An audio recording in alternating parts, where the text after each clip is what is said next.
नमस्कार, lead India के इस वीडियो में आपका बहुत बहुत स्वागत है। दोस्तों, आज के इस वीडियो में मैं कवर करूंगा कि अगर आप कोई प्रॉपर्टी परचेज करने जा रहे हैं, बाई करने जा रहे हैं, तो आपको 20 बातें जरूर ध्यान में रखना चाहिए। और मैं बता रहा हूं, गारंटी के साथ बता रहा हूं, ये इतना इंपॉर्टेंट वीडियो है कि अगर आप प्रॉपर्टी खरीदने जा रहे हैं और आपके नॉलेज में अगर ये बातें ना हो तो 100% आप अपने लाखों रुपये गंवा सकते हैं।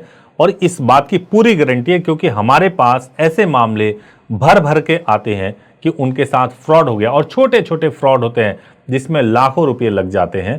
तो कौन से वो 20 बातें हैं जो आपको ध्यान रखना चाहिए? थोड़ा पेशेंस रखिए और इस वीडियो को प्रॉपर, पूरा, कंप्लीट जरूर देखिए। देखिए, सबसे पहला सवाल तो आपसे मैं पूछने जा रहा हूं कि क्या आप प्रॉपर्टी खरीदने जा रहे हैं? तो आप रुकिए, क्योंकि एक छोटी सी गलती आपकी जिंदगी भर की कमाई डुबो सकती है। भारत में हजारों लोग फर्जी registry, double sale, bank loan विवाद और कोर्ट केस में फंस जाते हैं, सिर्फ इसलिए क्योंकि उन्होंने खरीदने से पहले ये कानूनी चेक नहीं किए। तो सबसे पहले क्या चेक करना है? सबसे पहले मालिक कौन है ये चेक करें। सिर्फ यह मत देखिए कि व्यक्ति प्रॉपर्टी दिखा रहा है, या देखें कि असली मालिक वही है या नहीं। उसके नाम की registry, sale deed, ownership documents check जरूर करें और तरीके से चेक करें। जो दूसरी चीज आपको करनी है वो है पुरानी रजिस्ट्री और टाइटल चेन को देखना। लगभग सभी लोगों को इतनी बात समझ होती है, लेकिन वो चेक नहीं कर पाते। इसको जैसे चेक करना चाहिए वो नहीं मालूम होता है। देखिए, जब आप चेन चेक कर रहे हो ना, टाइटल चेन, तो कम से कम पिछले 30 साल का रिकॉर्ड जरूर चेक होना चाहिए। कई बार एक ही प्रॉपर्टी कई लोगों को बेच दी जाती है, इसलिए पूरी ओनरशिप हिस्ट्री देखना बहुत जरूरी है। उसमें 30 ईयर बहुत इंपॉर्टेंट होता है। और जो तीसरा है, बैंक लोन या गिरवी तो नहीं है, ये बहुत इंपॉर्टेंट है। प्रॉपर्टी बैंक में मॉर्गेज हो सकती है, हो सकता है कि मॉर्गेज की प्रक्रिया चल रही हो, तो कोई नोटिस बिल्डिंग पे नहीं चिपकाया गया है, लेकिन कल को ये मॉर्गेज हो जाएगा, तो एनकम्बरेंस सर्टिफिकेट और बैंक एनओसी जरूर लें, वरना बाद में बैंक कब्जा भी ले सकता है और आप कुछ नहीं कर पाएंगे। जो चौथा पॉइंट है कि कोर्ट केस चल रहा है या नहीं, इसके बारे में जानकारी होना। देखिए, civil case, family dispute, partition case या स्टे ऑर्डर हो सकता है। ऐसी प्रॉपर्टी खरीदने पर आपको भारी नुकसान हो सकता है, तो यह देखना बहुत जरूरी है। एक पांचवा पॉइंट जो मैं आपको बताने जा रहा हूं, जरूरी नहीं है कि सारे प्रॉपर्टी से रिलेटेड हो, बट बहुत इंपॉर्टेंट है अगर आप फ्लैट या कुछ ऐसा चीज बाई करने जा रहे हैं। रेरा एक बहुत इंपॉर्टेंट ऑर्गेनाइजेशन है जो प्रॉपर्टी से रिलेटेड किसी भी तरह के डिस्प्यूट को हैंडल करती है। इसके बारे में मैं आपको बताऊंगा।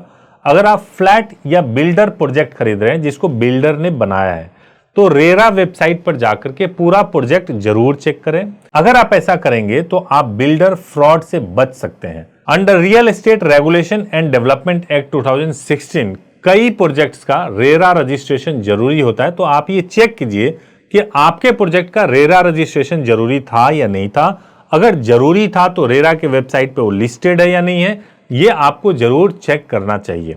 जो छठा पॉइंट है, ऑक्यूपेंसी सर्टिफिकेट या कंप्लीशन सर्टिफिकेट आपको जरूर देखना चाहिए। बहुत लोग बिना ओसी यानी ऑक्यूपेंसी सर्टिफिकेट और सीसी वाली बिल्डिंग खरीद लेते हैं, यानी कंप्लीशन सर्टिफिकेट देखे बगैर ही खरीद लेते हैं। बाद में बिजली, पानी और डेमोलिशन जैसी समस्याएं आ सकती है। मैं आपको एक प्रैक्टिकल एग्जांपल दे रहा हूं। कई लोग जब प्रॉपर्टी बेच रहे होते हैं, खासतौर से अनऑथराइज एरिया में भी ये प्रॉब्लम बहुत होता है, दिल्ली एनसीआर में तो बहुत होता है।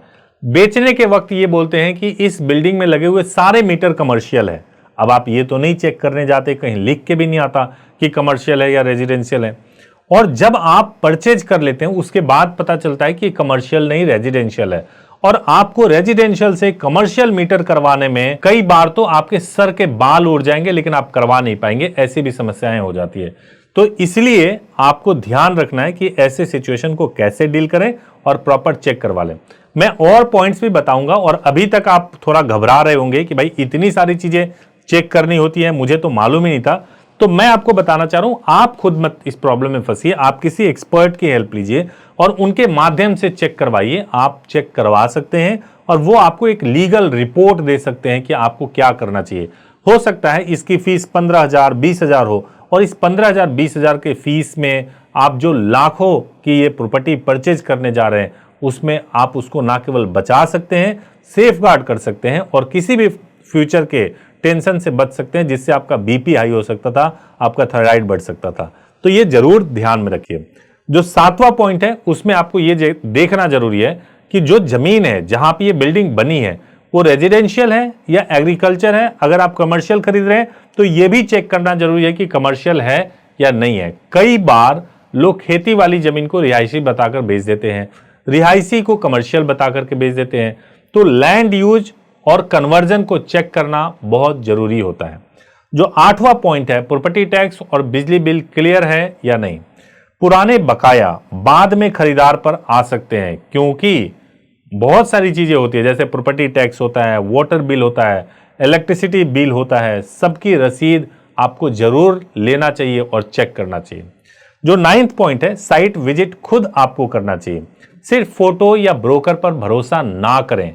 जरूरी नहीं है कि ब्रोकर जो आपको बता रहा है वो सारी बातें वो सच बता रहा है। मैक्सिमम बातें, क्योंकि उसको सेल करना है, उसने बायर यानी जो कि आप खुद है, आपसे भी बहुत अच्छे तरीके से कुछ प्रॉमिस कर रखा है और सेलर से भी कर रखा है, तो बीच में मीडिएट कर रहा है। तो मीडिएट में कुछ चीजों को इग्नोर करके इंफॉर्मेशन आपको ना दे के हो सकता है आपको बेच दे। तो हमेशा ब्रोकर की सारी बातों को ट्रस्ट नहीं करना चाहिए। आपको खुद जाकर देखना चाहिए कि कब्जा किसके पास है, रास्ता सही है या नहीं है, कोई अवैध कब्जा तो नहीं है।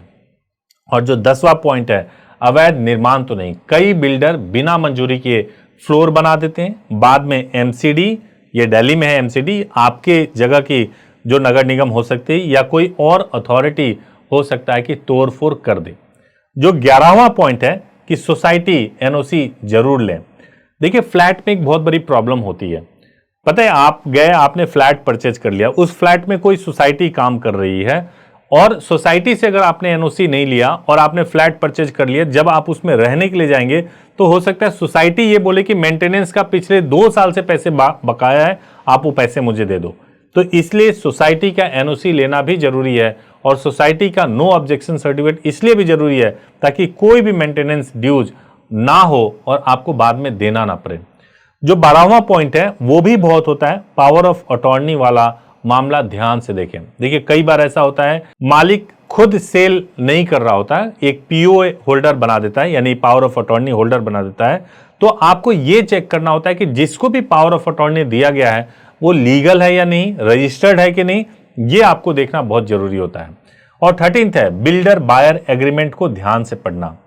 छोटे अक्षरों में बड़े बड़े जाल होते हैं, पोजीशन डिले, हिडन चार्जेस और कैंसिलेशन क्लॉजेज। ये ऐसे क्लॉजेज होते हैं जिसको ठीक से पढ़ना समझना बहुत जरूरी होता है। आजकल लोग पढ़ने और समझने में क्या करते हैं कि पीडीएफ को चैट जीपीटी पे अपलोड किया और वहां से जो चैट जीपीटी ने अपना रिव्यू दिया उसी को फाइनल रिव्यू समझ लिया।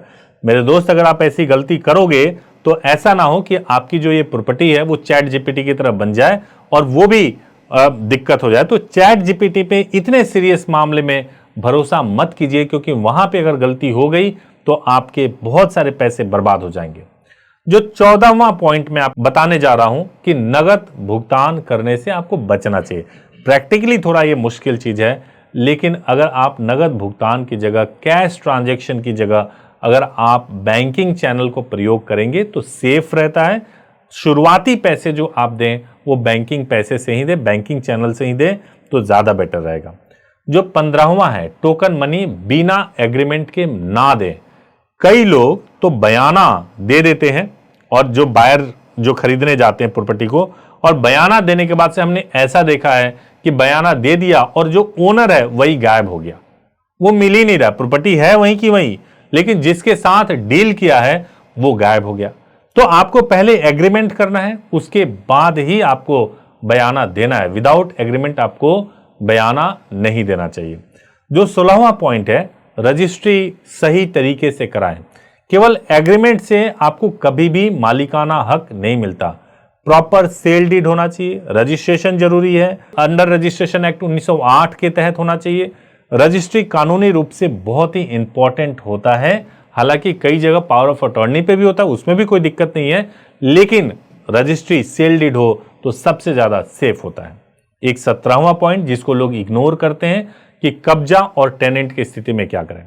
जिस प्रॉपर्टी को आप बाई करने जा रहे हैं, किराएदार उसके अंदर बैठा हुआ है, आपने निकाला नहीं, सोचा कि रेंट आपको मिलता रहेगा, लेकिन बाद में अगर वही किराएदार निकलने से मना कर दे तो बहुत मुश्किल हो जाएगी। तो इसलिए किराएदार को पहले हटाएं या फिर इंश्योर कर ले कि किराएदार अगर रहे भी तो आपके नाम से उसके किराएनामा बन जाए और कोई आपको दिक्कत ना हो। जो 18वां पॉइंट है कि गवर्नमेंट एक्विजिशन तो नहीं है। देखिए आजकल बहुत डेवलपमेंट हो रहा है इंडिया में। कई बार जिस प्रॉपर्टी को आप परचेज करने जा रहे हैं, मेट्रो, हाईवे, ग्रीन बेल्ट या सरकारी अधिग्रहण वाली जमीन हो सकती है, या उसमें ऐसा हो कि ये जाने वाली है जमीनें, ऐसी जमीनें अगर आप खरीदते हैं तो आप खतरनाक सिचुएशन में फंस सकते हैं। तो इसको भी चेक करना जरूरी है। और सबसे आखिरी के जो 2 पॉइंट हैं वो बहुत ही इंपॉर्टेंट पॉइंट हैं, जिसमें 19वां पॉइंट जो है वो है कि लीगल ड्यू डिलिजेंस जरूर कराएं। आपको एक अनुभवी वकील के माध्यम से, हमारे लॉ फर्म के माध्यम से भी आप कर सकते हैं।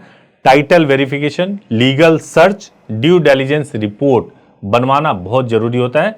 15-20 हजार 25 हजार का फीस लगेगा, लेकिन आप बिल्कुल सेफ रहेंगे और आप जो पैसे दे रहे हैं उसकी सेफ्टी की गारंटी होगी। तो ये जरूर आपको करना चाहिए।